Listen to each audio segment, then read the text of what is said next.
Before we get started with the setup, there are 3 factors you should bear in mind. Okay, number 1 is this. It depends on how your gimbal is. Now, what do I mean by this? If you just bought your gimbal new, that means the entire 3 axes are as they came from the factory. The roll axis, the tilt axis, and the pan axis, right? But in my case now, I've been using it with my Canon R. That is why you can see that everything has changed. The second thing you have to bear in mind is this. Canon M50 is a small body camera. Alright, so and here we are pairing it with the Sigma 60mm. So if I should just take this particular plate now and attach it to the M50 direct, you see that it will be making contact with the lens, and I don't want that. So what do I do instead? I need this particular step-up plate. If you bought your gimbal new, it actually comes with the zhiyun weebil S. So I will need this to lift it up. The third thing you have to consider is that your setup will also be dependent on the accessories you're going to be using. If I need to get audio from my footage, I will always use the Rode wireless mic, okay? So then the other thing inside a particular third point is you will need to consider whether you want to use the lens hood or you don't want to use the lens hood. If you have a need for it, attach it. If you don't have a need for it, remove it. But you have to decide before you start balancing, because if you finish balancing and attach the lens hood, it's going to disorganize the balancing. And if you attach your lens hood, after balancing, you remove it, it's going to disorganize your balancing. Let's do it together. So while we're starting, I also want you to know that I've not tried this particular setup before. So this is something I'm doing for the first time. I mean the Sigma 60mm with M50 and then the weebil S. So, but let's do it together. That's the essence. I want everything to be as natural as possible. So you lock, find a screw or key or a coin to lock it. What I'm going to do now, I'm going to mount the plate on the camera body. This bolt here is supposed to be 2, especially if you're mounting on this, but I'm just going to use 1. I hope it will be able to secure. Another thing I'm doing here is I'm making sure that this plate flushes with the step up, and then the step up flushes with the body of the camera. All right, I just hope that it balances this way. If it does not, we'll have to start afresh. So what I would want to do is to unlock the axis. Like I said, I've been using this particular gimbal for the Canon EOS-R. For this particular M50, I've not used it before. So everything here will look a little bit different. I mean, in terms of, so I always like to remove this when I'm moving around.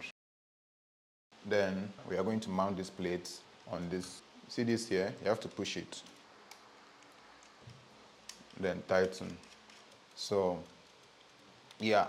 Another thing you have to bear in mind is whether your screen is going to flip out or is going to come in. So if you see, this is a small camera body, so we won't have issue. But if it is a bigger body like the M50 or other bigger cameras, you have to flip out the screen before you start setting up. Then let's start balancing the axis. First of all, let's start with this. All right. This is tilt axis, I believe. So you can see it's coming backward. And for this particular axis, this tilt and this way to also influence it. So the first thing I'm going to do is unloose this particular knob here, this one, that makes the camera to face up. Okay, face the camera up like upward like this towards the sky, and then adjust as necessary. You can see it's now going forward, which is how it's supposed to be. Then push back a little. Okay, think we are somewhere close. Okay, and when you check it again now, it's still coming backward. So where we need to make adjustment from is from this side. So there's a knob here. All right, loosen that up. It's coming back, so push it forward a little. You can see it's now going forward.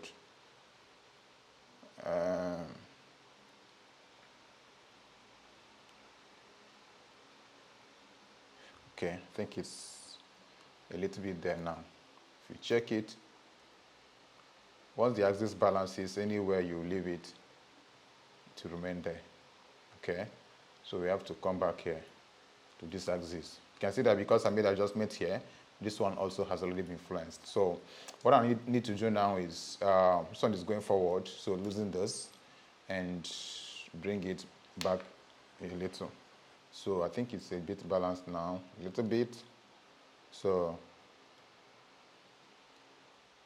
okay, I think that will do. You can see that any place I leave the gimbal, it will remain like that for this axis now. The benefit of this particular weebil S also is that you are able to lock your axis. So I'm done with this, so I'm going to lock it. Now, the next thing I'm going to do now is the roll. Yes, I believe this way. This one now. Yeah, this is the roll axis. Okay. I'm going to see. Okay. It's pretty good. It's pretty good. Even though I balanced a totally different camera on it, but you can see that everything looks pretty good. Okay. This way, it stays like that. Now, like I said, all these things will be different based on, number one, whether you just bought your weebil S. Number two, the camera body and the camera lens that you'll be using on your weebil S before this particular Sigma 16mm with the Canon M50. Now unlock this one, then let's unlock the pan axis. Pan axis is this way, right? So always make sure that the gimbal is on a flat surface like that. So to balance the pan axis, what you now do is hold the gimbal and then tilt it towards your left. You can see it's moving this way. So tilt it towards your left again. You can see what is happening. So what we're going to do now is that you're going to loosen this knot here and then push forward or backwards depending on. So I pushed it backward now and then I checked it. It's now moving like that. So that means that we have to go forward. So I'll now push forward. I will make it 2.5. These particular inscriptions on this also will help you with the setup. You can see that it does not roll that way again. All right. So now what you now do is the other way. Move the other way. Okay. You can see that it stays the same place. So that means we've gotten this too. So lock it. Tighten the bolt here. I mean, not the axis you're locking. So yeah, do it this way. Okay, now it's moving this way later. But then, of course, that means it's too frontal. Bring it back just a bit. Okay. I think that's more like it now.